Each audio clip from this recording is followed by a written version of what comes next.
সকলে বলুন সাল্লাল্লাহু আলাইহি ওয়াসাল্লাম।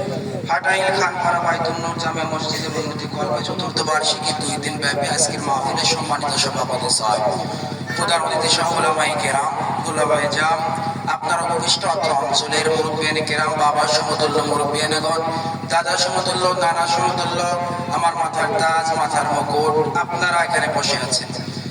সমবয়সী যুবক ভাইয়েরা, পর্দার অন্তরালে আমার মা বোনেরা, ইসলামিক সম্ভাষণ জ্ঞাপন করছি। আসসালামু আলাইকুম ওয়া রাহমাতুল্লাহ। সম্মানিত ভাইয়েরা, আপনারা কেমন আছেন? আর একটু জোরে জবাব দেন, কেমন আছেন? অনেকের মন খারাপ আছে নাকি?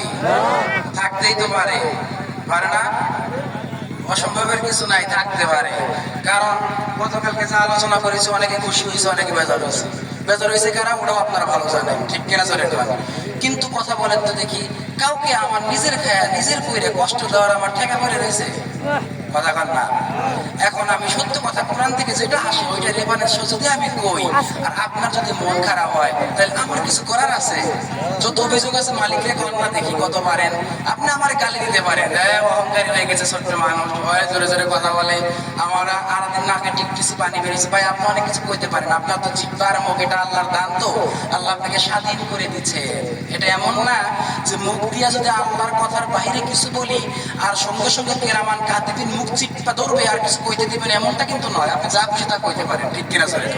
আপনি আমার খারাপ বলেন, গালি দেন, বাজারে রাস্তাঘাটে চায়ের দোকানে যদি কোন ছোট্ট মানুষ অহংকারী হয়ে গেছে, ভাই এটা ডাজন্ট ম্যাটার, ইটস অ্যাকচুয়ালি এটা পার্সোনাল ম্যাটার ফর ইউ। এটা আপনার ব্যক্তিগত ব্যাপার, এটা আমার আসেও না যায়ও না। কারণ আমি আমার নিজের খাই, নিজে করি, নিজে সবকিছু করে, আপনি আমাকে খাওয়ান না। ভাই, আল্লাহ সুবহানাহু ওয়া তাআলা আমাদের দায়িত্ব দিয়েছেন দাঈ আল্লাহ হিসাবে কোরআন থেকে সত্য কথাটা তুলে ধরার জন্য। আমরা কোরআন থেকে সেই সত্য কথাটা তুলে ধরতে চাই। আপনারা শুনতে রাজি আছেন ভাই? কিন্তু আমার খুব লজ্জা লাগে, সেটা হলো এই যে স্যার বসে থাকে ওখানে, আপনি ওখানে বসবেন না। আপনাকে হাঁটাইলে পাইলে মানে আমার ভালো লাগে। এখানে এমন কোনো মাহফিলে আপনারা পাই না। জনাব শাহজাহান মাস্টার সাহেব, আপনি এখানে বসবেন। অন্য কোনোদিন থাকেন, আপনি একজন টিচার মানুষ, আপনি হাজার ছাত্রের গুরু, আপনি এখানে বসবেন। আরো যারা টিচার আছেন, শিক্ষক আছেন, আপনারা এখানে বসবেন। আলেম যারা আছেন তারা এখানে বসবেন। আল্লাহ তৌফিক দান করুন, পড়েন আমিন। সম্মানিত ভাইরা, আমরা গতকালকে রেখেছিলাম সূরাতুল আনকাবুত, মানে মাকড়সার সূরা। সূরাটার নাম কি বাংলায়? মাকড়সা। জোরে কর, মাকড়সা। মাকড়সার নামে আল্লাহ সূরা দিয়েছেন। এক নম্বরে এটা নেগেটিভ ভাবে আল্লাহ দিয়েছেন। কেন? মাকড়সা একচ্ছত্রে চলে না, এটা দলবদ্ধ চলে না, এটা বিচ্ছিন্ন ভাবে চলে। এটা নিজে আধার খায়। কিভাবে জানেন? নিজেরা জাল পাকায়, ওই জালের মধ্যে আধার আটকে যায়, আর এই আধার তারা খায়। কালকে বলেছিলাম, মনে আছে আপনাদের? তো তারা এভাবে আধার খায়। কিন্তু আপনি যদি মনে করেন মাকড়সা যেদিকে জাল পাচ্ছে, এখান থেকে মনে হয় আর কিছু যাওয়া যাবে না, বিষয়টা এরকম নয়। মাকড়সা যেখানে থাকে ওইখানে একটু সামান্য ফু দিবেন, এই মাকড়সা জাল শেষ হয়ে যায়, ঠিক কিনা স্যার? এজন্য আল্লাহ পাক বলেন, হে নবী, আপনি চিন্তিত হবেন না। কাফের বেঈমানেরা, কালকে সাথে মাইক অনেক ভালো হয়েছে ভাই। কাফের বেঈমানেরা যদি আপনাকে ভয় দেখায়, আপনাকে ভীতি দেখায়, আপনার সম্পর্কে বাজে মন্তব্য করে, নবী হে, আপনি মনে করবেন না আবু জাহাল, উতবা, সাইবা, মুগীরা, বড় বড় যে কাফেরদের লিডার আছে, এই কাফের বেঈমানদের লিডারের কষ্ট বড় কষ্ট, আপনি এটা মনে করবেন না। বড় বড় তলোয়ার দেখে মনে করবেন না এটা মনে হয় আমাদের শেষ করে দিবে। ওরা ক্ষমতায় আছে তাই মনে করবেন না ওদের ক্ষমতার কারণে মনে হয় আমাদের শেষ করে দিবে। ওদের টাকা আছে, টাকার গরম দিয়ে রাস্তাঘাট বাজারগুলো গরম করে, আপনার বিরুদ্ধে অনেক কথা বলে। মুহাম্মাদের বংশ নাই তারা গালি দেয়, মুহাম্মদ ভালো না গালি দেয়, মুহাম্মদকে অহংকারী বলে, মুহাম্মদকে আপাত মস্তককে গালি দেয় আর বলে মোহাম্মদ 2 দিনের সন্তান। আজকে কেন যেন লাফায়া লাফায়া কোরআনের তালিম দেয়। তারা মোহাম্মদকে নিয়ে বাজে মন্তব্য শুরু করে দিল, ঘরের মধ্যে না, বাজারে, রাস্তাঘাটে, লোকালয়ে যেখানে মানুষ আছে সেখানে। তার মানে যারা মোহাম্মদকে পূর্ব জামানায় গালি দিত, এখন তো আবু জাহেল নাই, মোহাম্মদও নাই, মোহাম্মদের উত্তরসূরিকে যারা গালি দেয় মনে করবেন ওরা আবু জাহেলের উত্তরসূরি ছাড়া আর কিছু নয়। ঠিক কিনা বলে? আর একটু জোরে কান, ঠিক কিনা? তার মানে যারা কোরআনের দাওয়াত দেয়, যারা আল্লাহ রাসূলের মুখ নিঃসৃত পবিত্র বাণী মানুষের মাঝে প্রচার করে, যারা হাজার হাজার লক্ষ লক্ষ মাইল দূর দূরান্তে ঘোরাফেরা করে, আপনি 2 টাকা দিলেও সই হয়, না দিলেও সই হয়। আপনার টাকার কারণে, আপনার সামান্য গাড়ি ভাড়া দেবার কারণে কোন আলেম আপনার কাছে জিম্মি হয় না, কোরআনের হক কথাটা গোপন করে না, কোন আলেমের এমনটা ঠেকাও করে নাই। নবীজি যা বলেছেন সেটা কেন তিনি অর্ধেক বলবেন, অর্ধেক বলবেন না? নবীজি আমার যা জানিয়েছেন, আল্লাহ পাক যা কিছু জানিয়েছেন, আমার দয়ার নবীর উপরে যা কিছু নাজিল হয়েছে, এই সব কিছু মানুষের মাঝে স্পষ্ট করে দিতে হবে। এই দাওয়াত শিক্ষা দিয়েছেন কে? জোরে বলেন কে? আল্লাহ রাব্বুল আলামিন নবীকে বলেন, ইয়া আইয়ুহার রাসূল বাল্লিগ মা উনজিলা ইলাইকা মির রাব্বিকা। নবী হে, আপনাকে যে কিতাব দিলাম আপনি মানুষের মাঝে প্রচার করে দেন। সুবহানাল্লাহ বলবেন না? তবে কাদের মাঝে আপনি প্রচার করবেন? আগে আবু জাহাল দরকার নাই। ওয়া আনজির আশীরাতাকাল আকরাবিন।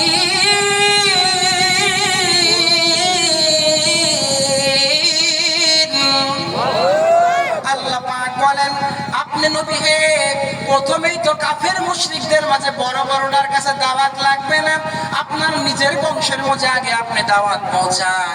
আপনি যদি এই দাওয়াতটা পৌঁছাতে পারেন, যদি সবাই দাওয়াত কবুল করে নেয়, তাহলে আপনি বুঝবেন মাকড়সার জালের মতো তারা রাস্তাঘাটে, বাজারে, চায়ের দোকানে আপনার বিরুদ্ধে বলবে। তারা লোকালয়ে নয়, মানুষের প্রকাশ্যে আপনার গীবত করবে, প্রকাশ্যে আপনাকে অহংকারী বলবে, প্রকাশ্যে আপনার বংশ তুলে গালি দিবে, আপনার বাপ মা তুলে গালি দিবে। নবীকে তাদের কথায় আসে যায় না, আপনি স্পষ্ট বলে দেন, বলে দেন। যদিও তারা দল ক্ষমতায়, যদিও তারা বড় বড় নেতা, যদিও তাদের সম্পদ আছে, যদিও তাদের টাকা পয়সা আছে, তারা পুরো মক্কাকে আবরণ করে নিয়েছে, যা তাদের কথায় মক্কা চলে। নবীকে আপনি ভয় পাবেন না। তাদের বড় বড় কথা, বড় বড় টাকার গরম, বড় বড় তলোয়ারের গরম, তারা বড় বড় যে নেতা আছে, এদের যে চক্রান্ত করে, নবী হে, এই চক্রান্ত তো বিশাল কোন চক্রান্ত না, এটা আমি আপনাকে নাজিল করলাম, আমি আপনাকে জানিয়ে দিলাম, এইটা হলো আনকাবুত তথা মাকড়সার জালের মতো। সুবহানাল্লাহ বলবেন না? আপনি ভয় পাবেন না, আপনি সত্য বলে দেন এবং আপনি প্রচার করেন। প্রচার করতে করতে একসাথে 7 জন মুসলমান হয়ে গেছে। সুবহানাল্লাহ বলবেন না? এটা কালকে আপনাকে বলেছিলাম, 7 জন মুসলমান হয়ে গেল। এরপরে আমার দয়ার নবীর এই যে আল্লাহ রাব্বুল আলামিন দয়ার নবীর কাছে যখন সাহাবায়ে কেরাম আসলেন আর ডাক দিলেন নবীকে, তারা তো আমাদেরকে এত আক্রমণ করে, এত জ্বালা যন্ত্রণা করে, আপনার মা বাবা তুলে গালি দেয়, আপনাকে উত্তাদি বলে বলে গালি দেয়। ও নবী গো, আপনি বলে দেন তারা যদিও গালি দেয়, আপনি বলেন না নবীকে, আমরা কি শুধু মারি খেয়ে যাব নাকি? আমাদের কি কোনো কথা থাকবে না, কোনো অভিযোগ থাকবে না? আমার নবীর কাছে আল্লাহ পাক এবার ওহী প্রেরণ করলেন, ডাক দিয়া বলে, হাবিব নবী হে, আপনি ক্লান্ত শ্রান্ত ঘর্মাক্ত হবেন না, আপনি আপনার সাহাবায়ে কেরামকে বলে দেন, আপনি সবাইকে বলে দেন, আহাসিবান নাসু আন ইউতরাকু আন ইয়াকুলু আমান্না ওয়া হুম লা ইউফতানুন।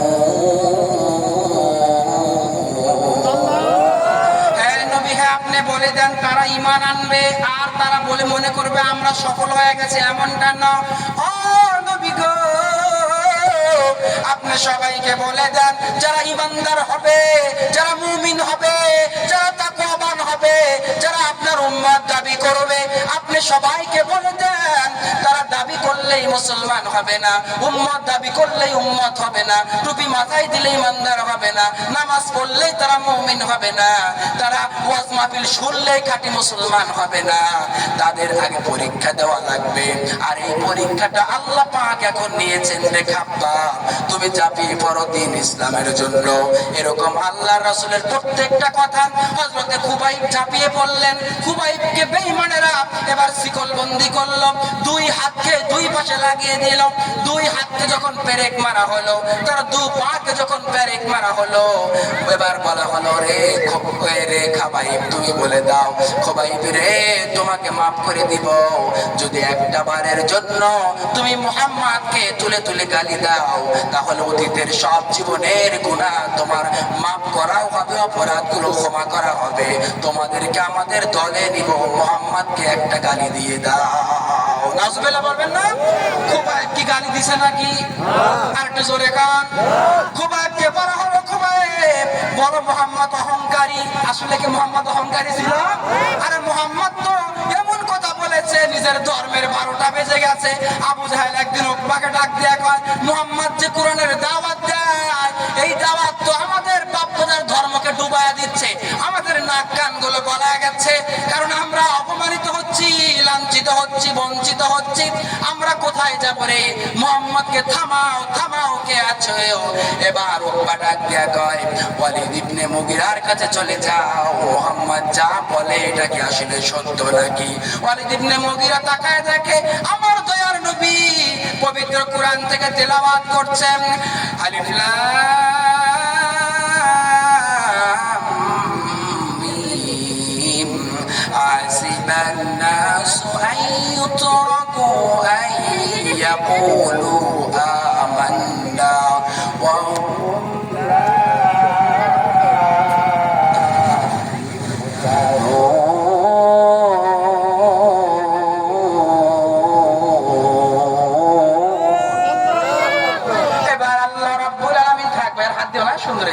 এবার আল্লাহ রাব্বুল আলামিন, এবার একটু বেশি হয়ে গেল, একটু কমাও। গুড। আল্লাহ রাব্বুল আলামিন বললেন ও নবী হে আপনি যে কোরআন তেলাওয়াত করেন, কালকে এই সাউন্ডটা দিলা সাউন্ড লাগতো না রে ভাই, ঠিক আছে বাস ধন্যবাদ, আর কাঁদিস না। এবার আল্লাহ পাক বললেন ও মুহাম্মদ বলে দাও, আপনি এবার বলে দেন আপনার খুবাইবকে, খাব্বাবকে, আপনার সমস্ত সাহাবীকে, আবু বকরকে, উমরকে, উসমানকে আপনি বলে দেন দুনিয়ার জমিনে তারা যদি ইমানদার দাবি করে, তারা যদি আপনার সাহাবী দাবি করে, আপনি বলে দেন, সবাইকে বলে দেন অবশ্যই তাদের ঈমানের পরীক্ষা দেওয়া লাগবে। তারা যদি ঈমানের পরীক্ষা দিতে চায় আর আমি আল্লাহ রাব্বুল আলামিন তাদের পরীক্ষায় উত্তীর্ণ করে দিব, আমি কথা দিচ্ছি অল্প সংখ্যক সংখ্যালঘু হলেও আপনার সমস্ত সাহাবায়ে কেরাম দিনের পর দিন ইসলামের বিজয় নিশান পেয়ে যাবে। আল্লাহু আকবার। বদরের যুদ্ধে যখন চলে গেলেন, বদরের ময়দানে কঠিন দিনে মাত্র 313 জন 1000-এর বিরুদ্ধে সংগ্রাম করলেন। সংগ্রাম করতে করতে করতে করতে আমার আল্লাহ রাব্বুল আলামিন ফেরেশতাদেরকে দিয়ে সাহায্য করালেন, আর সমস্ত সাহাবায়ে কেরাম 1000-এর বিরুদ্ধে অতি সহজেই বিনা শহীদ হয়ে আমার আল্লাহর বিজয় নিশান তারা উড়িয়ে দিয়েছে। আল্লাহু আকবার। ভাইরা আমার, দ্বিতীয় প্রকারের কথা হলো মুতার যুদ্ধে। মুতার যুদ্ধে মাত্র সাহাবায়ে কেরাম 1000 ছিল, মতান্তরে কয়েকশো, ধরেন 1200 ছিল, তার মানে সাহাবায়ে কেরাম 1200। অপরদিকে তাকায় দেখে মুতার যুদ্ধে কাফের যে বেঈমানেরা ছিল, এই বেঈমানেরা 1 লাখ পিছনে, আবার 1 লাখ সামনে, মানে কয় লাখ? জোরে কন। 2 লাখ সাহাবীর বিরুদ্ধে এন্টিপার্টি দাঁড়িয়ে গেল। আমার দয়ার নবীর কাছে ওহী হয়ে গেল, নবী আপনি মুতার যুদ্ধের জন্য, সংগ্রামের জন্য সেনাপতি প্রেরণ করে দেন। রোম সম্রাট হেরাক্লিয়াসের বিরুদ্ধে যখন আমার দয়ার নবীর সংগ্রাম শুরু হয়ে যাবে, প্রত্যেকটা যুদ্ধে, কি বদর, কি উহুদ, কি খন্দক, প্রত্যেকটা যুদ্ধে আমার দয়ার নবী রহমাতাল লিল আলামিন মাত্র একজন সেনাপতির দায়িত্ব দিতেন, একজন সাহাবীকে। কিন্তু মুতার যুদ্ধে আমার নবী বললেন আমার পালক পুত্র যায়েদ ইবনে হারেসা কোথায়? ও যায়েদ তুমি কোথায়? সামনে আসো না। জায়েদ সামনে আসে, আমার দয়ার নবী বললেন, ও জায়েদ বিন হারেস, তুমি এবার বলো, আমি তোমাকে যে যুদ্ধে প্রেরণ করতে চাই, তুমি কি সেই যুদ্ধে যাইবা নাকি? আমার দয়ার নবীর কথাই বলে, নবীকে আপনি তো আমার একমাত্র অভিভাবক, আপনি যদি আমাকে যুদ্ধের ময়দানে প্রেরণ করেন, আমার ক্ষমতা নাই আমি এখানে স্থির থাকবো। সুবহানাল্লাহ বলবেন না? ভাইরা আমার, আমার জায়েদ রাদিয়াল্লাহু তাআলা আনহু রাজি হয়ে গেল। দয়ার নবী বললেন, 2 নম্বর সেনাপতি হবে জাফর ইবনে তাইয়ার। জাফর আর তাইয়ার, তুমি কোথায় আছো? সামনে আসো। জাফর ইবনে তাইয়ার সামনে আসলো। আমার দয়ার নবী থার্ড টাইম তিনি সিগন্যাল দিলেন, তোমরা কে কে আছো, কে কে আছো? আমি তার একজন সেনাপতির দায়িত্ব দিয়ে পাঠাবো। তোমরা কোথায় আছো? আব্দুল্লাহ ইবনে রওয়াহা, চলে আসো, আমার সামনে চলে আসো। 3 জন সেনাপতি দিলেন। আবার সাহাবায়ে কেরামরা ভাবতেছেন, হায় হায়, নবী বদরে 2 জন দেন নাই, 3 জন দেন নাই, ওদের জমিনে 2 জন নয়, 3 জন নয়, খন্দকে 2 জন, 3 জন, 4 জন দেন নাই, কিন্তু মুতার ময়দানে কেন আমার দয়ার নবী 3 জন সেনাপতির দায়িত্ব দিচ্ছেন? তার মানে আমাদের বোঝা হয়ে গেল, নবীকে আমাদের একটু প্রশ্ন করা দরকার। আমার নবীকে যখন বলা হলো, ও দয়ার নবী গো, আপনি বলে দেন মুতার ময়দানে কেন 3 জন সাহাবীকে সেনাপতির দায়িত্ব দিচ্ছেন?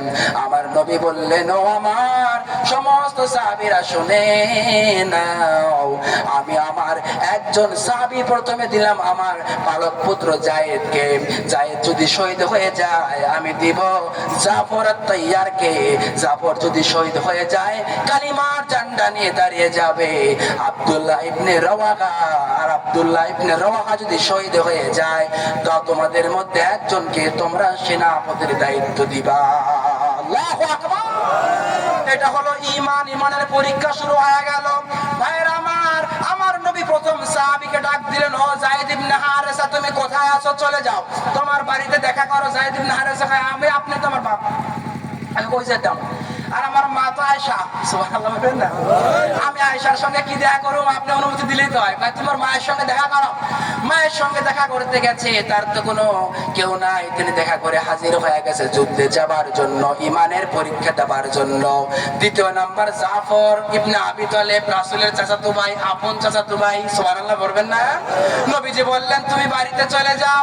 জাফর ইবনে আবি তালেব যখন বাড়িতে যায়, তিনি তার ছোট্ট ছোট্ট 2টা সন্তান, তারা কেবলমাত্র হাঁটে, সামান্য ধীরে ধীরে দৌড়ায়, এরকম ছোট্ট 2টা সন্তান কিনে স্ত্রী বসে আছে ঘরের মধ্যে। দরজা টানলেন, ও প্রাণের স্ত্রী আমার, বের হও, আমাকে দয়ার নবী বলেছেন যাইতে, আমি যাব যুদ্ধের ময়দানে, আমার 2টা সন্তানকে তুমি দেখে রাখবা। এবার স্ত্রী ডাক দিয়া কয়, তুমি যদি আমাদের থেকে বিদায় নিয়ে চলে যাও, তুমি তো, আমি দোয়া করব তোমার জন্য, তুমি অবশ্যই যুদ্ধে বিজয় নিয়ে গাজী হয়ে আমার পরিবারে আবার ফিরে আসবা। সুবহানাল্লাহ বলেন না? যখন বললেন গাজী হয়ে ফিরে আসবা, এবার জাফর আত-তাইয়ার কি বলেন জানেন? আমি গাজী হয়ে ফিরে আসবো, তুমি এই কথাটা ভুল ডিসিশন দিয়েছো। তার হাতে ছিল তলোয়ার, তলোয়ারের দরজা পল্লমটা খুলে উল্টো দিক দিয়ে তার স্ত্রীকে আঘাত করছেন। ডাক দেয়া বলেন, স্ত্রী তোমার কি হাত কাটছে? কয় না, হাত তো কাটে নাই। কয় তাহলে তুমি যে দোয়া করলা, দোয়া উল্টা হয়ে গেল। হাত যদি কাটতো, আমি সোজা করে তলোয়ার মারলে হাত কাটতো, আমি উল্টা করে তলোয়ার মেরেছি। এর কারণ হলো সবকিছু তুমি যা ভাবতেছো সব উল্টা, আমি আবার ফিরে আসবো এটাও উল্টা। কারণ আমার পরে আছে আব্দুল্লাহ ইবনে রওয়াহা, আবার আমার সামনে আছে যায়েদ ইবনে হারেসা।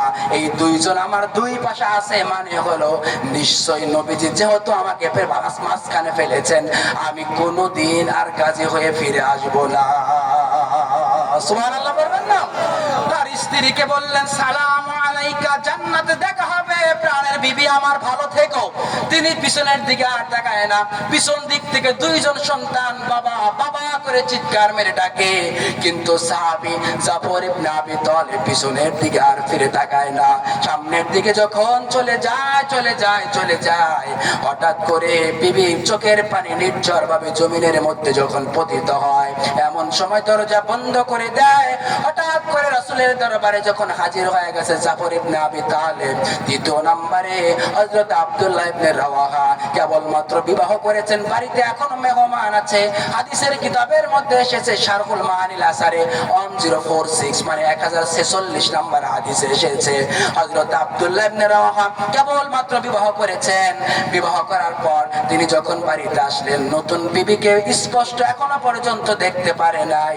ডাক দিয়ে কয়, ও আমার প্রাণের স্ত্রী, আমাকে রাসূল বলেছেন জিহাদের ময়দানে যেতে হবে, তুমি যদি অনুমতি দাও আমি জিহাদের ময়দানে চলে যাব। বলো বলো তোমার অভিমত আছে নাকি কোনো? স্ত্রী বলেন, আমাদের বিবাহ হলো মাত্র আজকে, আপনাকে তো আমি স্পষ্ট দেখতে পারলাম না, আপনি যদি শহীদ হয়ে যান জান্নাতের মধ্যে আপনাকে আমি খুঁজে খুঁজে কেমনে বের করব? আব্দুল্লাহ ইবনে রাওয়াহা বলেন, তোমার সঙ্গে দেখা দেওয়ার দায়িত্ব তোমারও নয় আমারও নাই, আমি যেহেতু রাসূলের কথায় চলে যাচ্ছি, কাল কিয়ামতের ময়দানে আমার দয়ার নবী মুহাম্মদ সাল্লাল্লাহু আলাইহি ওয়াসাল্লাম আমি আব্দুল্লাহ ইবনে রাওয়াহাকে আর তোমাকে হাসরের ময়দানে দেখা করিয়ে দিবে। আমার তিনজন সেনাপতির দায়িত্ব পালন করলেন, সামনের দিকে চলে যায়। লম্বা ঘটনা, হযরতে যায়েদ ইবনে হারেসার হাতে লিওয়াউল হাম যুদ্ধের পতাকা আমার দয়ার নবী দিয়ে দিয়েছেন। যুদ্ধ হয়ে গেল, তিনি শহীদ হয়ে গেলেন। তার হাত থেকে থাবা মেরে দ্বিতীয় সাহাবী জাফর আত-তাইয়ার, তার নাম এখনো তৈয়ার হয় নাই, জাফর ইবনে আবি তালেব, যখন তিনি তার হাত থেকে যুদ্ধের নিশানটাকে নিয়ে নিলেন, যুদ্ধ করছেন, ডান হাতে পতাকা ছিল, কাফের বেঈমানের আঘাত করেছে ডান হাতে, ডান হাত জমিনে পড়ে গেছে, যুদ্ধের পতাকাটা বাম হাতে তুলে নিয়েছেন, কাফের বেঈমানেরা আঘাত করছে বাম হাতে, বাম হাতের যখন ছিটে ছান হয়ে পড়ে গেছে, এইভাবে দুনো হাতের মাঝখানে বুকের মধ্যে যখন তিনি নিশানা নিয়েছেন, এমন সময় তাকে মাঝখানে এমন ভাবে কাফের বেঈমানেরা কল্লম দিয়ে আঘাত করেছে, দেহটা দুই টুকরা হয়ে গেছে। পাশ থেকে তাকায় দেখে 3 নম্বর সাহাবী আব্দুল্লাহ ইবনে রাওয়াহা, তিনি দেখলেন হযরতে জাফর ইবনে আবি তালেবের দুটো হাত নাই, দুটো পা নাই, দেহটা আলাদা হয়ে গেছে। তার দাঁত মোবারক দিয়ে বুকের উপরে, কলিজা মোবারকের উপরে তিনি পবিত্র কালিমার পতাকা ঝান্ডাটা নিয়ে এখনো পর্যন্ত তিনি শুয়ে আছে। আব্দুল্লাহ ইবনে রাওয়াহা দেখলেন তিনি তো দুনিয়ার জমিন থেকে বিদায় নিয়ে চলে যাবে, এমন সময় তার হাত থেকে তার পতাকাটাকে এবার তুলে নিলেন। সুবহানাল্লাহ বলবেন না? যখন তুলে নিলেন, নবীজি আমার মক্কাতুল মুকাররমা, কেউ কেউ বলেন নবীজি মদিনাতুল মুনাওয়ারা থেকে মুস্কি মুস্কি হাসে। সাহাবায়ে কেরাম অবাক হয়ে গেলেন, নবী আপনি কেন হাসেন? আমার দয়ার নবী বলে, আমি দেখলাম আমার পালক পুত্র শহীদ হয়ে গেছে, এরপরে আমি দেখলাম আমার জাফর যুদ্ধ করছে, ডান হাত খানা শহীদ হয়ে গেছে, কাফেরেরা ডান হাত কেটে ফেলেছে, আমার জাফর বাম হাতে পতাকা নিয়েছে, বাম হাত কেটে গিয়েছে। আমার জাফর তিনি তার কলিজার মাঝখানে, দাঁতের মাঝখানে পতাকা তুলে নিয়েছেন। আমি তাকায়া দেখলাম আমার জাফর সামান্য পরিমাণ এত আদবওয়ালা একজন সাহাবী, এক মুহূর্তের জন্য ইসলামের পতাকা মাটির সঙ্গে স্পর্শ করতে দিচ্ছে না। আল্লাহু আকবার। এবার শুনেন, নবীজি এবার সাহাবায়ে কেরামকে বলছেন, এখনো পর্যন্ত যুদ্ধ চলে, আমার 3 নম্বর সেনাপতির হাতে এবার নিশান চলে আছে, তিনি উড়াচ্ছেন, আর আমি এদিক দিয়ে দেখতে পাচ্ছি আমার জাফর ইবনে আবি তালেব এমন ভাবে দুইটা ডানা তার কেটে দেওয়া হয়েছে, তার দুটো হাত নাই, দেহটা মাঝখান দিয়ে কেটে দেওয়া হয়েছে, তার দেহটা মাঝখানে নাই, মেরুদণ্ডী হাড্ডির সঙ্গে বিচ্ছেদ করে দেওয়া হয়েছে। আমি দেখলাম আল্লাহ রাব্বুল আলামিন তার রূহটাকে জান্নাতের মধ্যে নিয়ে গেছে। ওই যে কাফেররা দুইটা হাত কেটে টুকরো টুকরো করে দিয়েছে, আমি তাকায় দেখলাম গো আমার ওই সাহাবীকে দুই পাশে দুইটা জান্নাতি পাখির মতো ডানা আল্লাহ রাব্বুল আলামিন তার রূহের মধ্যে দান করেছে। সুবহানাল্লাহ। দুইটা ডানা দিয়ে শুধু বসে নাই, পাখির মতো জান্নাতে উঠতেছে। সুবহানাল্লাহ বলবেন না? এই যে পাখির এই ডানাকে বলা হয় তৈয়ার। এজন্য জাফর ইবনে আবি তালেবকে রাসূল বললেন, আমার জাফর ইবনে আবি তালেব এখন থেকে নয়, আমার জাফর তিনি হচ্ছেন জাফর আত-তৈয়ার, মানে জান্নাতের দুই পাখনাওয়ালা সাহাবী। সুবহানাল্লাহ বলবেন না?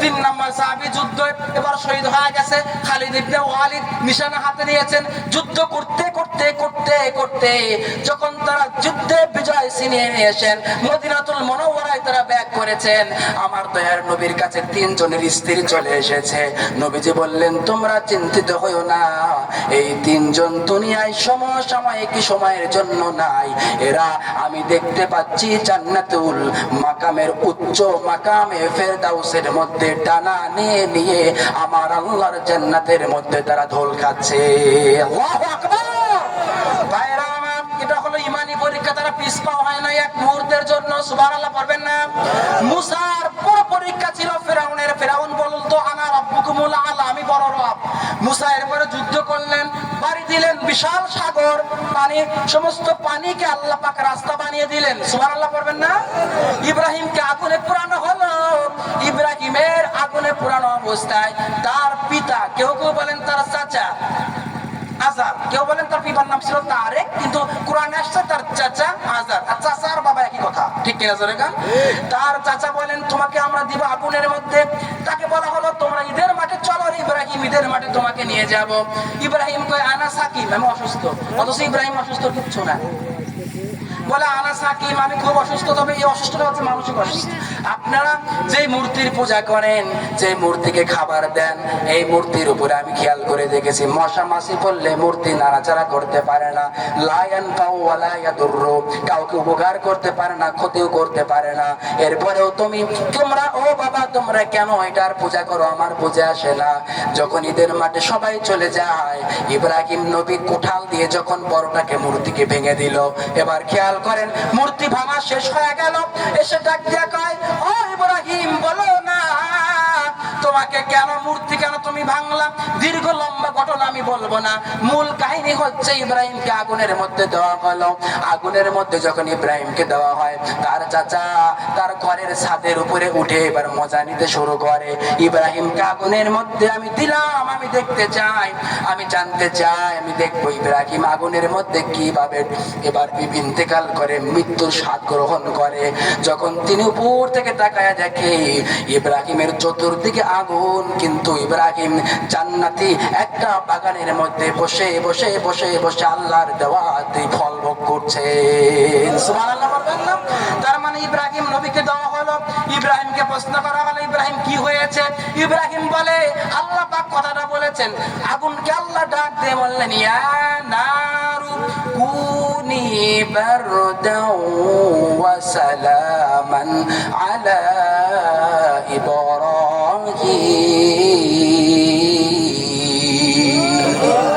রব্বুল আলামিন আবার ইব্রাহিমকে বললেন আগুনকে বললেন হে আগুন ইব্রাহিমের জন্য আজকের মতো শীত এরকম শীত হয়ও না গতকালকের শীত হয়ও না জানুয়ারি মাসের শীত হয়ও না পুষ মাসের শীত হয়ও না আল্লাহ পাক ডেকে ডেকে বললেন ইব্রাহিমের উপরে নাতিশীতোষ্ণ হয়ে যাও শান্তিদায়ক ঠান্ডা হয়ে যাও না শীত হও না গরম হও আল্লাহর হুকুমে আগুনের মধ্যে আমার আল্লাহ রব্বুল আলামিন শান্তিদায়ক ঠান্ডা করে দিলেন সুবহানাল্লাহ বলবেন না মুসার মতো ঈমান হলে রাস্তা খোলে সাগর জলে ইউসুফের মতো ঈমান হলে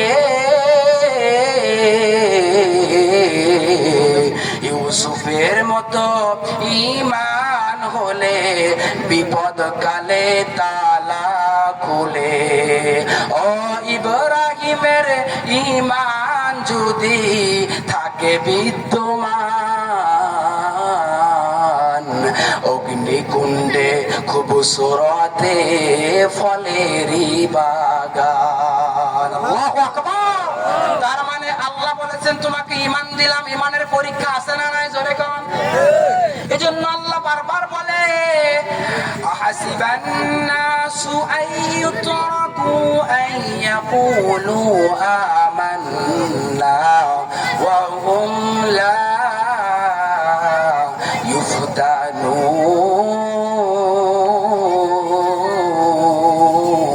ইফতানুন এর ভাই কালকে মাইকটা তুই যদি দিতি আমি কত শান্তি পাইতাম আজকে বিশ্বাস করে 1 ঘন্টা করে ধরে আমি বয়ান করেছি আমার মসজিদের মাইক আলহামদুলিল্লাহ এত ভালো, সারা দিন চিল্লাইলেও গলা ভাঙে না। আর আপনাকে অঞ্চলে একদিন হজ করে গেছে, আজকে আমার ফোন দিয়েছে, না ভাই তোমার তো গলা ভেঙে গেছে, আর একজন কালেকশন করুক। আলহামদুলিল্লাহ সমস্যা নাই, কালেকশনের বক্তা আমি না। কালেকশন করতে হইলে অনেক কথা কইতে হয়, বাজে কথা কন লাগে। জান্নাতে আপনি জীবনে যাবেন না, আপনার জান্নাতে ঢুকান লাগে। এজন্য ওই দরকার নাই। আপনারা জান্নাতে যাওয়ার মতো যে সকল ওলামায়ে কেরাম আছে প্র্যাকটিসে জান্নাতে দিবে। তবে একটা কথা মনে রাখেন, আপনারা কেউ জাহান্নামে যাবেন না, এটা শিওর। বুঝতে পারছেন? আপনারা ভাবছেন এটা মিছা কথা কইতেছি? এটা কোরআনে আছে, এটা হাদিস শরীফে আছে। এটা বললে অসংখ্য দলিল প্রমাণ আমার কাছে আছে, এটা আমি বলতে পারবো। আপনারা কেউ জাহান্নামে যাবেন না। আপনার এই সূরা, যারা বাউল আছেন এখানে, বাউল ওদেরকে তো সবসময় বাস দেয়, আজকে একটু শান্তি দেয়। যারা বাউল আছেন আপনারা, ওরা বলে থাকে মানুষের এই দেহটা মোহাম্মদ নামে আকৃত। আসলে কথাটা সত্য, মানুষের এই দেহটা এটা মোহাম্মদ সিস্টেমে আল্লাহ বানিয়েছেন। এরা আকৃতি মোহাম্মদের মতোই, মোহাম্মদ লিখলে যেমন লাগে আর আকৃতি আসে এরকম আসে। সুতরাং মোহাম্মদ আকৃতি কাউকে আল্লাহ জাহান্নামে দেবে না। সুবহানাল্লাহ বলবেন না? আপনাদের কাউকে আল্লাহ জাহান্নামে দেবে না, এটা শিওর। তবে তবে তবে তবে তবে আছে কি? তবে ওটা অন্য একদিন বলবো ইনশাআল্লাহ। ভাইরা আমার, এখন কথা হলো কত বাজে? 9:30 পর্যন্ত সময়, তো আগের সময় দেখে নি, দাঁড়ান। 9:14 বাজে, আরো 15 মিনিট আছে, 16 মিনিট। ভাইরা আমার, এবার আপনারা কন ও মানে আমার কোন আর হুজুর কি কমানে তাইলে সময় একটু বাড়ায় দেন হুজুর। মাকড়সার বিষের কাহিনী তো কইলেন না। হ্যাঁ, মাকড়সার গুড, ভেরি গুড। কালকে কইছিলাম মাকড়সার বিষ আছে না নাই, টক্সিন জাতীয় বিষ আছে, একটু পরে কই। আমি আমারটা গুছায় নেই। এবার আপনারা কোন ঈমান যদি আপনি আনেন, আপনার পরীক্ষা আছে না নাই? জোরে কোন। পরীক্ষাটা কিসের মাধ্যমে? কালকে বারবার কইছে, আল্লাহ বলেন ওয়ালা নাবলুওয়ান্নাকুম বিশাইইম মিনাল খাউফি ওয়াল জু'i ওয়া নাকসিম মিনাল আমওয়ালি ওয়াল আনফুসি ওয়াস সামারাত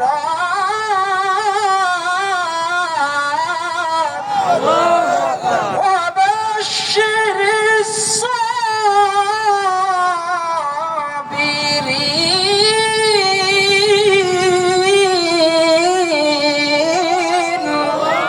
ঘোষণাকার জোরে বলেন। আল্লাহ বলেন, যদি কেউ ইমানদার হয়, যদি কেউ মুমিন হয়, যদি কেউ মুত্তাকি হয়, তাকে আমি আল্লাহ পরীক্ষা করব। 1 নাম্বার, অন্তরে ভয় ঢুকায় দিব। এমন ভয় ঢুকায় দিব, সামনের দিকে আগাবে না, মনে করবে কাঁটা আছে, মনে করবে বেলের কাঁটা, মনে করবে খেজুর গাছের কাঁটা। কিন্তু কাঁটাটা কেমন কাঁটা? আল্লাহ বারবার বলছেন, ওই কাঁটা হলো মাকড়সার জালের মতো কাঁটা। ওই জালটা যদি তুমি ফুৎকার দিয়ে দাও, মাকড়সার জালের মতো তোমার সামনের সব কুসংস্কার গুলো তছনছ হয়ে যাবে। ঠিক কিনা বলেন? এজন্য যারা হারাম খায়, যারা সুদ খায়, ঘুষ খায়, যারা অবৈধ টাকা ইনকাম করে, এদের তেল ব্রয়লার মুরগির মতো হয়।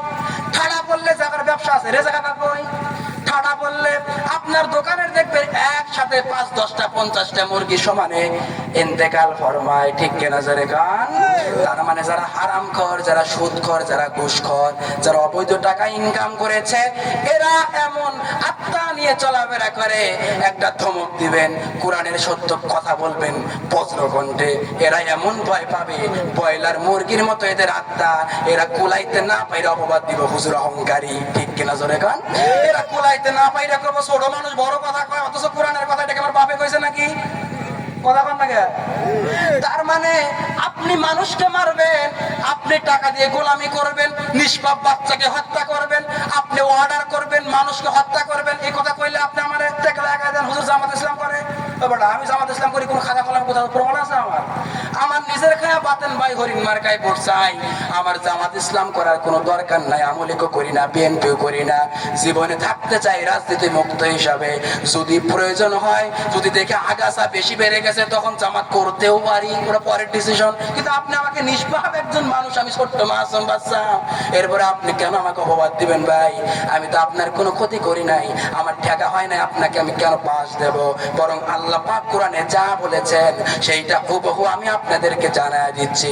ইব্রাহিমের পরীক্ষা ছিল, আরে ভাই নমরুদ তাকে আগুনে ফেললো, কঠিন পরীক্ষা দেওয়া লাগছে। আবু জাহাল আমার নবীকে কঠিন পরীক্ষায় ফেলেছে, এরপরে ফেরাউন মুসাকে পরীক্ষায় ফেলেছে। তার মানে এখন কি এই সমস্ত কাফেররা সব চলে গেছে নাকি? জোরে কম। এখন কাফেরেরা তাদের উত্তরসূরি আছে, আমাদেরকে দুই চারটা কাটা কথা বলবে, কটু কথা বলবে, আমাদের আসেও না যায়ও না, ঠিক কিনা? জোরে কম। এখন আপনারা কি কোরআনের পক্ষের লোক না বিপক্ষের? কারা কারা পক্ষের? জোরে একটা চিল্লাতে তাকবীর দেন, নারে তাকবীর। পিছনের যুবক ভাইরা অলস হয়ে গেছে, তারা খিচুড়ির দান্দায় আছে, জানি না খিচুড়ি আছে কি নাই, কিন্তু তোরা জোরে ক দেখি আমরা কোরআনের পক্ষে আছি না নাই? আর একটু জোরে ক, আছি না নাই? তার মানে আমার আল্লাহ রাব্বুল আলামিনের যদি মুমিন আপনি দাবি করেন, মুত্তাকি দাবি করেন, আমার পরীক্ষা দেওয়া লাগবে। আল্লাহ পাক এক নম্বরে আপনাকে ভয় ঢুকায় দেবেন।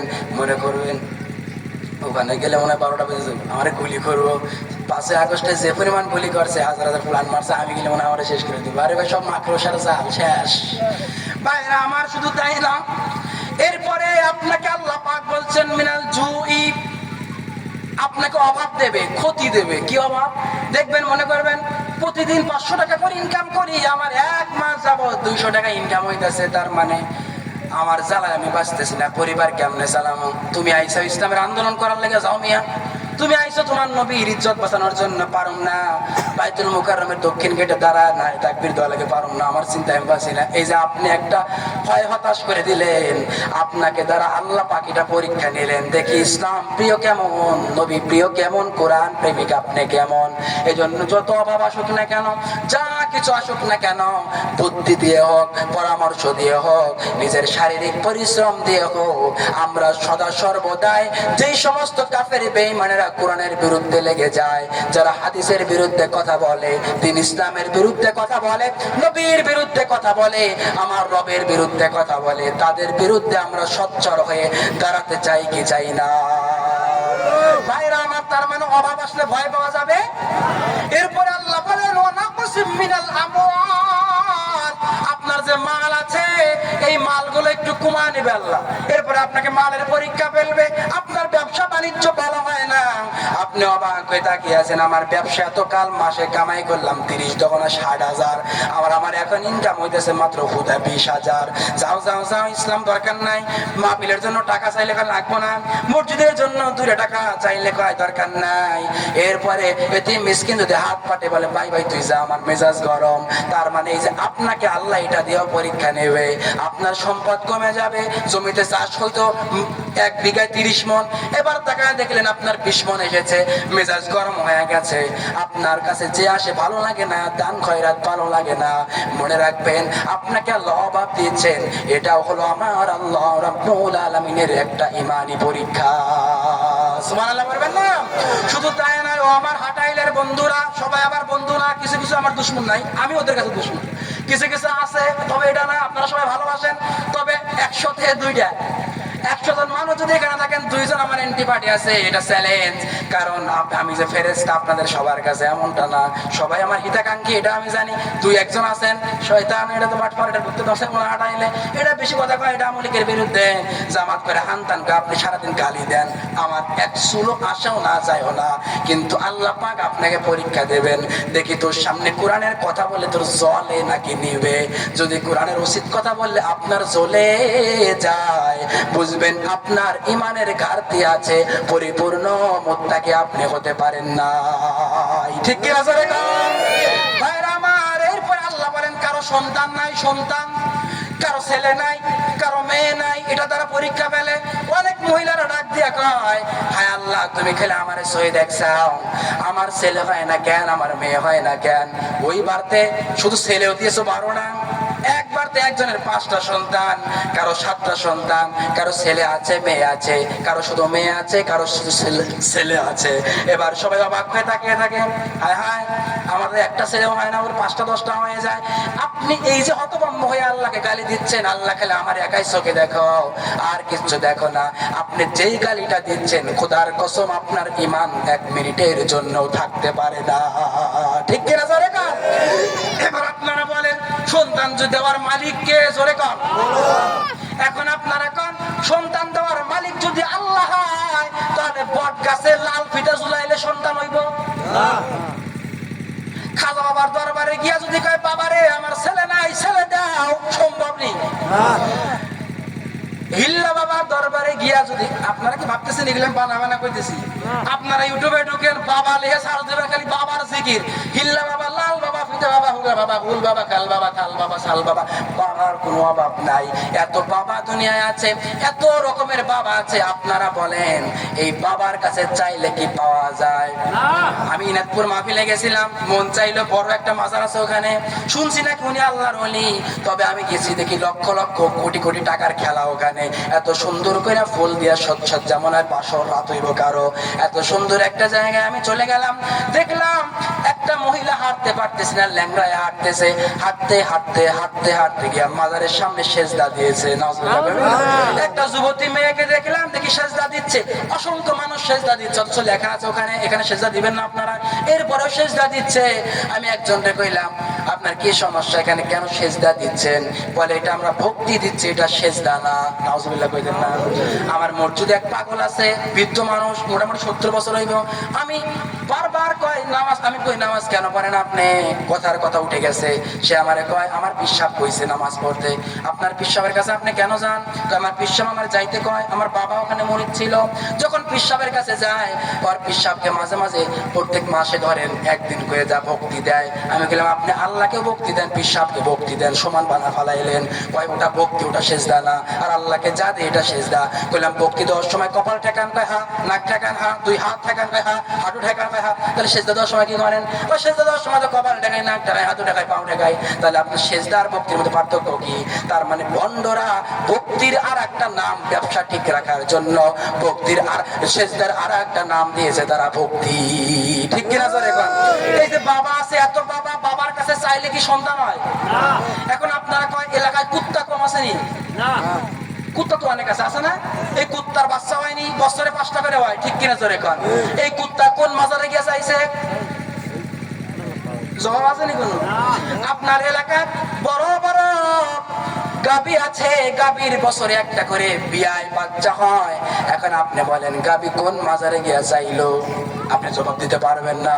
তার মানে গাবি, কুকুর, পশু পাখিরা যদি এই বুঝটা থাকে কোন বাবার কাছে চাইলে কোন প্রকার বাবা দিতে পারে না, তাহলে মানুষ হয়ে কেন আপনি বাজারে যান, মাজারে যান, আর ওখানে মান্যত করে না তাদের কাছে আপনার সন্তানের জন্য রোনা জারি করেন? আরো করা যাবে? জোরে কোন করা যাবে? আল্লাহ আপনাকে সন্তান যদি প্রয়োজন হয়, আপনি কোরআন দিয়ে আপনি নিজেকে ঝাড়ফুঁক করেন না, কোরআন দিয়ে আপনার নিজের কবিরাজি করেন, কোরআন দিয়ে, কোরআন দিয়ে, কোরআনের বাইরে না। আপনি যদি হাড্ডি দিয়ে করেন, মরা মাছের হাড্ডি, কুত্তার হাড্ডি, মোষের শিং ইত্যাদি ইত্যাদি আছে না নাই? জোরে করেন। একটা বাচ্চা হইব না, বুঝতে পারছেন? এজন্য বাচ্চা দেওয়ার মালিক একজন, তিনি কে? জোরে কন। ভাইরা আমার, আপনাকে অভাব দিয়ে আল্লাহ পরীক্ষা করবে। তোমাকে অভাব দিলাম, তুমি দেখি অভাবের তাড়নায় পড়ে আল্লাহর কাছে কি নত হও, নাকি আল্লাহর বাইরে চলে যাও? অনেক মানুষ আছে, অনেকের কাছে টাকার জন্য, পয়সার জন্য দিনের পর দিন পায়ের চাটা গোলাম হয়ে যায়। কথা কন ঠিক কিনা? এজন্য আল্লাহ পাক পবিত্র কোরআনে আমদাদ শব্দ ব্যবহার করেছেন। তাদের রব হিসেবে তারা মেম্বারকে, চেয়ারম্যানকে, এমপিকে, মন্ত্রীকে তারা তাদের রব বানিয়ে ফেলে। আপনি যদি বলেন দিনের জন্য কোনো কাজ করিকা, তারা করবে না। খোদার কসম, তারা ওই তার পীর যা বলবে, মেম্বার যা বলবে, চেয়ারম্যান যা বলবে, সেটার জন্য তারা দৌড়াচ্ছে। আজকাল মনে রাখবেন, আল্লাহ রাসূলের হাদিস হচ্ছে, বুখারীতে এসেছে, মান তাশাব্বাহা বিকওমিন ফাহুয়া মিনহুম। আপনার যদি সম্পর্ক থাকে কোনো নাজায়েজ হারামখোর মানুষের সাথে, কিয়ামতের ময়দানে হারামখোরের সাথে আপনার কিয়ামত হবে। নাউজুবিল্লাহ বলবেন না? এজন্য আপনার সম্পর্ক হওয়া লাগবে কোরআনের সাথে। ঠিক কিনা জোরে কোন? আপনার সম্পর্ক হওয়া লাগবে মুমিনদের সাথে, আপনার সম্পর্ক হওয়া লাগবে কোরআন প্রেমিকদের সাথে, আপনার সম্পর্ক হওয়া লাগবে উলামায়ে কেরামের সাথে। আমাদের সম্পর্ক উলামায়ে কেরামের সাথে তো নাই বটে, সুযোগ পাইলে আসলা আজ্ঞাওয়ালা পাশ আলেমদের পিছনে ঢুকায় দেই। ঠিক কিনা জোরে কোন? ভাইরা আমার, আলেম আলেমদেরকে সম্মান করবেন, শ্রদ্ধা করবেন, দাওয়াত করবেন, মেহমানদারি করবেন, সবচেয়ে ভালো জায়গা বসতে দিবেন, রাজি আছেন? ভালো জায়গা শুইতে দিবেন, রাজি আছেন? টাকা 1000 কাছে 2000 দিবেন, রাজি আছেন?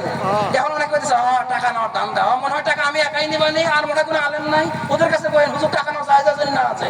ভাইরা আমার, বিয়ে সাহেব আপনি অনেকেন কেমন আছেন? বিয়ে সাহেব এখানে এসে বসেন।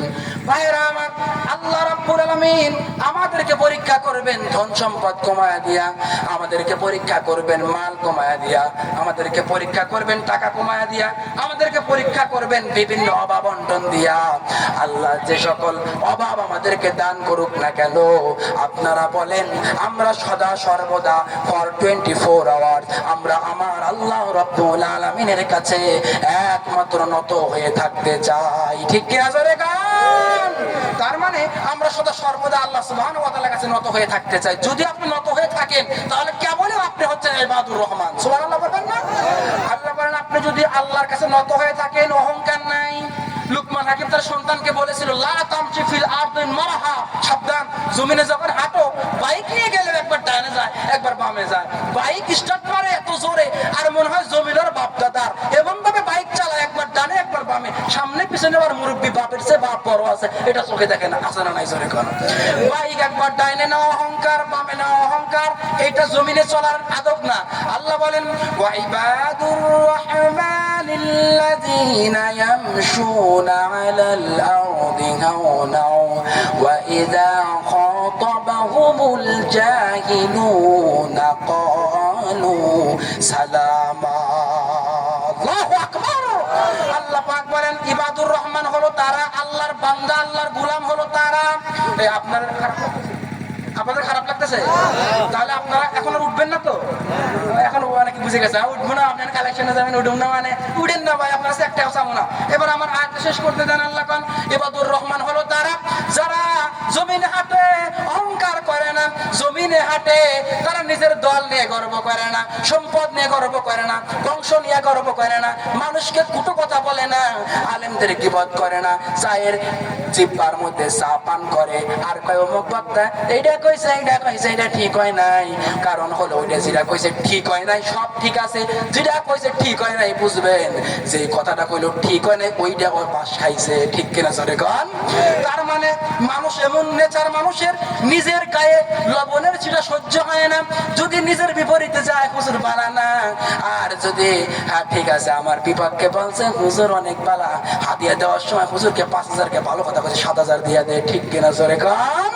কিন্তু ওই যে আপনার যেটা ভালো লাগলো না, আরে ভাই ভালো লাগে নাই কেন জানেননি?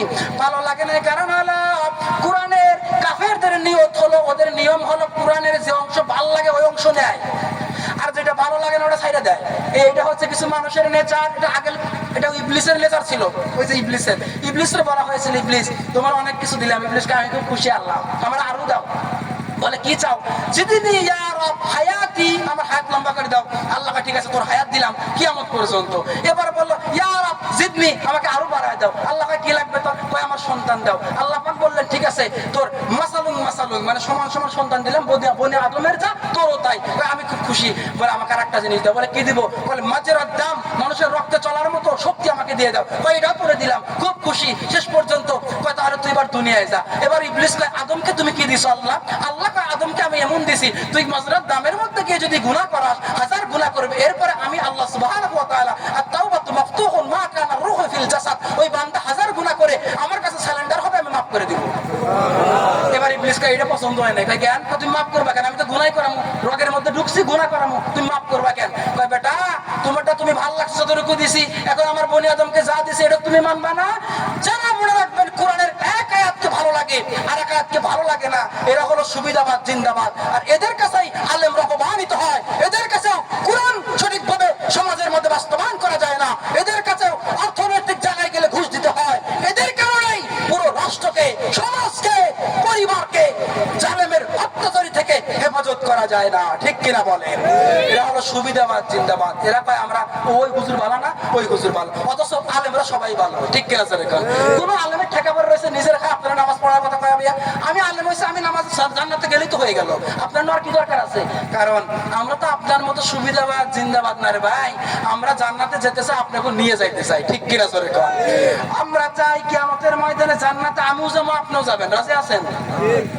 তাহলে এক নাম্বার আল্লাহ পাক বলেন ইবাদুর রহমান হলো তারা যারা নিজেরা দুনিয়ায় ভালো করে চলে আর একজনকে কয় তুমিও ভালো করে চলো, এই যে দাওয়াত দেয়, সুবহানাল্লাহ বলবেন না? এরপরে মাঝখানে আরো অনেক বৈশিষ্ট্য আছে, সময় কম, আমি এখন লাস্ট বৈশিষ্ট্য চলে যাই। এরপর আল্লাহ বলেন ওয়াল্লাযীনা ইযা আনফাকু লাম ইসরিফু ওয়া লাম ইয়াকতুরু ওয়া কানা বাইনা যালিকা কওয়ামা। আল্লাহ বলেন যাদের আমি সম্পদ দিলাম, টাকা দিলাম, গাড়ি দিলাম, বাড়ি দিলাম, নারী দিলাম, ধন সম্পদ দিলাম, দোকানপাট করতে দিলাম, গোয়ালে 10টা গরু দিলাম, এত সম্পদ আমি আল্লাহ পাক তোদেরকে দান করলাম, এরা যদি এমন হয় তাহলে এরা জান্নাতে যাবে। কেমন হবে? যারা এমন হবে তাদের যে সম্পদ আছে সব সম্পদকে নিজের কাছে রেখে দিবে না, আবার সব সম্পদকে আল্লাহর রাস্তায় ব্যয় করবে না, এর মাঝামাঝি হবে, তারা কিছু রেখে দিবে সম্পদ, আবার কিছু আল্লাহর রাস্তায় তারা ব্যয় করবে। সুবহানাল্লাহ বলবেন না? এজন্য আল্লাহ বলেন আল্লাযীনা ইযা আনফাকু লাম ইসরিফু ওয়া লাম ইয়াকতুরু, বেশি দেয় না দিনের পথে, আবার কম দেয় না, মানে এরা অপচয় করে না, অপব্যয় করে না, কিপটামি করে না, বখিলগিরি করে না, আবার সব সম্পদ আবেগের ঠেলায় দুনিয়ার জমিনে আমি জান্নাত পাওয়ার লোভে সব ঢাইলা দেয়, এমনটাও না। আল্লাহ বলছেন মুমিন হলো তারা সন্তানাদি বেঁচে রাখার জন্য, গরু বাছুর পালার জন্য, ভুসি কেনার জন্য সব টাকা এরা রেখে দেয়, কিন্তু তারা জানে আমি এই সব টাকা যদি আল্লাহর রাস্তায় ব্যয় করি তাহলে আমি আল্লাহ সুবহানাহু ওয়া তাআলার ইবাদুর রহমান হতে পারবো।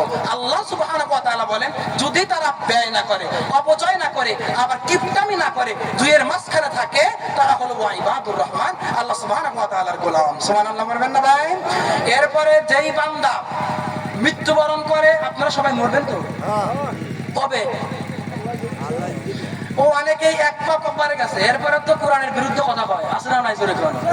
অনেকে এক পা কব্বারে গেছে মানে কি বুঝেননি? এক পা কব্বারে যাওয়া মানে কি?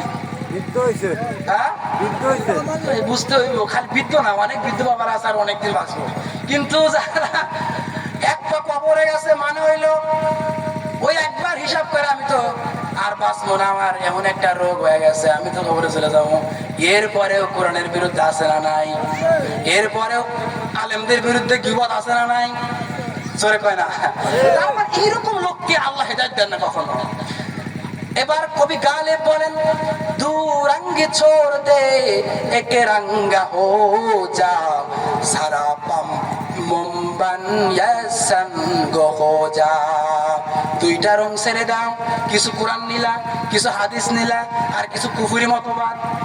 দুইটা রং ছেড়ে দাও, মাঝে মাঝে কোরআনের মাহফিলে আসো, সুযোগ পাইলে মমতাজের ডান্সে চলে যাও, মাঝে মাঝে ঈদুল ফিতরের নামাজ পড়ো, সুযোগ পাইলে তুমি নববর্ষের শুভেচ্ছা জানানোর জন্য হিন্দুদের মেলায় চলে যাও, মাঝে মাঝে খ্রিস্টানদের নষ্টামিতে চলে যাও, আবার মুসলমানদের মসজিদে চলে আসো। এইরকম দুই রং ছাড়ে দাও, হয় তুমি একটা রঙে রঙিন হয়ে মোমের মতো গোলে মুমিন হয়ে যাও, আর না হয় এক রঙে রঙিন হয়ে কষ্টি পাথরের মতো কঠিন হয়ে যাও। সুবহানাল্লাহ বলবেন না?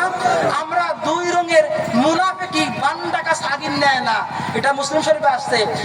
বাইনাস হাদিসটা মনে আসতেছে না আমার, কাশাতিল আইরাতি বাইনাল গানিমাইনি ইলা গানিমাইনি, মনে হয়েছে। মুনাফিকের আলামত তো তার মতো একটা বান্দাকা ছাগলের নেয়, মানে ছাগলের বাচ্চা একবার ডান ওলানে যায়, একবার বাম ওলানে যায়। দেখছেন না আপনারা, ছোট বাচ্চা যখন হয় একবার ডানে যায়, একবার বামে যায়। আল্লাহ রাসূল বলেছেন কাশাতিল আইরাতি বাইনাল গানিমাইন ইলা হাযিহিল মাররা ইলা হাযিহিল মাররা, একবার ডানে যায়, একবার বামে যায়, একবার হিন্দুদের বেলায় যায়, একবার মুসলমানদের ঈদে যায়, একবার মাহফিলের প্যান্ডেলে যায়, আবার মওলাদ আবার ডান্সে যায়। তার মানে যারা দুই রঙে রঙিন হয়ে আছে বাংলাদেশে নয় শুধু তাম পৃথিবীর মুসলমানের মাঝে মুনাফিকি করছে, এরা কিয়ামতের ময়দানে মরলেও জাহান্নামী, দুনিয়ায় যতদিন পর্যন্ত বেঁচে থাকবে এরা আল্লাহ সুবহানাহু ওয়া তাআলার আযাব গজবে ভুগবে, ঠিক কিনা জোরে কর? তার মানে ইবাদুর রহমান হলো তারা যারা যত সম্পদ আছে সব সম্পদকে আল্লাহর রাস্তায় কাজে লাগায়, এমনটা না, আবার পকেটের মধ্যে ধরে রাখে, এমনটাও না, তারা কিছুটা দেয় কিছুটা রাখে। আল্লাহ রাসূলের কাছে এক সাহাবী আসলেন, বললেন হুজুর আমার তো সব মারা যাচ্ছে, আমার বয়সও অনেক হয়ে যাচ্ছে, আমার একটা মেয়ে আছে, মেয়ে, আমার তো অনেক সম্পদ, এটা মুসলিম শরীফে আসছে। ওয়ারিস অধ্যায়ের মধ্যে আমার যতটুকু মনে পড়ে, অনেকদিন আগে পড়ছিলাম এইটা, কারণ আমি জায়গা মতো টান দিচ্ছি। তো তো তিনি বললেন, হুজুর তাহলে আমার যে সম্পদ আছে আমি এই সব সম্পদ আপনার নামে দিয়ে দিই। আল্লাহ রাসূল বলেন, সাবধান, তোমার কি আছে? একটা কন্যা সন্তান আছে, তোমার কন্যা সন্তানকে এর অর্ধেক দাও। প্রথমে বললেন, ঠিক আছে, তোমার কন্যা সন্তানকে 3 ভাগের 1 ভাগ দাও, আর 2 ভাগ দিনের জন্য দান করে দাও। সুবহানাল্লাহ বলবেন না? এরপরে আল্লাহ রাসূল বললেন, তাহলে তোমার সন্তানের কি সন্তান আছে, মানে নাতি নতুন আছে? তিনি বললেন, হ্যাঁ, আমার তো সন্তানের ছোট ছোট 2টা 3টা 4টা, অনেক রেওয়ায়েত আসছে যে 2টা বাচ্চা আছে। বলেন, তাহলে তুমি সম্পদকে অর্ধেক করো, অর্ধেক তার দিয়ে দাও, আর অর্ধেক দিনের পথে দিয়ে দাও। এরপরে বললেন, তাহলে তোমার কি সেই মেয়ের শ্বশুর শাশুড়ি পরিবার স্বামী আছে? বলে, হ্যাঁ, তারাও তো আছে। রাসূল বললেন, তোমার যা সম্পদ আছে সম্পদের 3 ভাগ করো, 2 ভাগ নিজের কাছে রেখে দাও, আর 1 ভাগ দিনের রাস্তায় দান করে দাও। সুবহানাল্লাহ। আও কামা ক্বালা আলাইহিস সালাতু ওয়াস সালাম। যদি কোনো ভুল হয়ে থাকে আল্লাহ রাসূল আমাকে ক্ষমা করে দিন। ভাইরা আমার, এরকম হাদিস আসছে, আপনার সম্পদ সব ঢাইলা দেওয়া লাগবে এমন কোনো মানে আছে নাকি? সব দেওয়া লাগবে না, কিছু দিলেই হবে। এখন আপনারা কথা দিয়েছেন কেউ উঠবেন না, অল্প একটু সময়ে আপনারা কেউ উঠবেন না। একটু বলেন দেখি ভাই, এই মাহফিলের আয়োজনের জন্য, হ্যাঁ, এই যে মাইকের যদি কালকে ডিস্টার্ব ছিল, আজকে খুব ভালো হয়েছে। এই ভালো মাইকটা, সুন্দর মাইক ভাই, যে দাওয়াত আমি কই দিয়েছে ভাই, আরে দাওয়াত দিস সবাই। এই মাইকের মতো একটা খরচ আছে না? কর, এই লাইটিং করছে খরচ আছে না? বক্তাদের আলেমদের বিদায় করে দিচ্ছে খরচ আছে না? এত খরচ আছে। সব খরচের একটা ব্যাপার স্যাপার আছে, আপনারা জেনে থাকেন, এটা প্রচলিত আছে আপনাদের হাঁটাইলেও। তাহলে আপনারা বলেন, এই খরচ খরচার জন্য আমাদের কিছু সহযোগিতা প্রয়োজন আছে না নাই? আমরা যা সহযোগিতা করবো সব মসজিদের নামে চলে যাবে। কোথায় চলে যাবে? মসজিদের নামে। এখন আমরা এই মসজিদকে সুন্দর করতে চাই, মাহফিলের খরচ করতে উঠাতে চাই। কে আছেন ভাই? 10,000, 20,000, 5,000, 2,000, 1,000, 500, 100, 200, 300, 50, 10 কে আছেন? একটা আমার কাছে জলদি চলে আসেন দেখি। কাকা কি খবর, কেমন আছেন আপনি? আপনি কত টাকা দিবেন? 500। রজব আলী কাকা, তাই না? রেজা কাকা, রেজা কাকা 500 টাকা। নারে তাকবীর! আল্লাহ দানকে কবুল করেন, পারেন আমিন। টাকা আক্কাস আলী 500 টাকা। নারে তাকবীর! এরপরে কি নাম? হ্যাঁ ভাই, আব্দুল আলিম, না হালিম, হালিম, আব্দুল হালিম ভাই 500 টাকা। নারে তাকবীর! আরো 10 টাকা দিবেন। আপনার নাম কি জানো? মোহাম্মদ ফারুক হোসেন 500 টাকা। নারে তাকবীর! মোহাম্মদ